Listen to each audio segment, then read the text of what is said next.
లైన్లో నుంచి చాలా ఓపికగా ఈరోజు ఓటకు వినియోగించుకుంటున్నారు. ఇది శుభపరిణామం, ఎందుకంటే ప్రాథమిక హక్కు రాజ్యం కల్పించింది.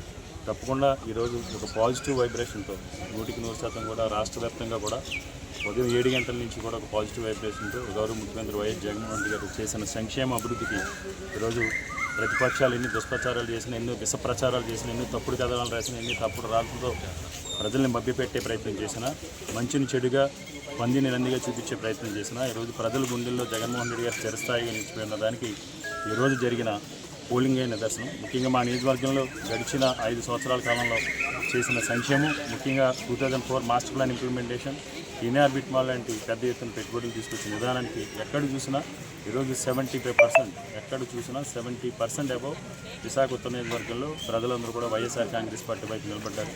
ఈరోజు ప్రత్యర్థులకి మాకు కూడా తేడాను గమనించారు. తప్పకుండా ప్రజలు 100% కూడా 70% ఓట్లతో ఈరోజు వైఎస్ఆర్ కాంగ్రెస్ పార్టీ విశాఖ ఉత్తర నియోజకవర్గాన్ని కైవసం చేసుకుంటున్నారు. ఇంకా కూడా క్యూ లైన్లు ఉన్నారు నాకు తెలిసి, ఎందుకంటే 6 గంటల వరకు రూల్ పొజిషన్ ప్రకారం 6 గంటల వరకు క్యూ లైన్లో ఉన్న వాళ్ళు అలౌ చేస్తారు కాబట్టి నాకు తెలిసి తప్పకుండా 10:30-11 గంటల వరకు కూడా కొన్ని ప్రాంతాల్లో కపరాడ, రామజీ సిటీ ప్రాంతాల్లో పోలింగ్ జరిగే అవకాశం. చాలా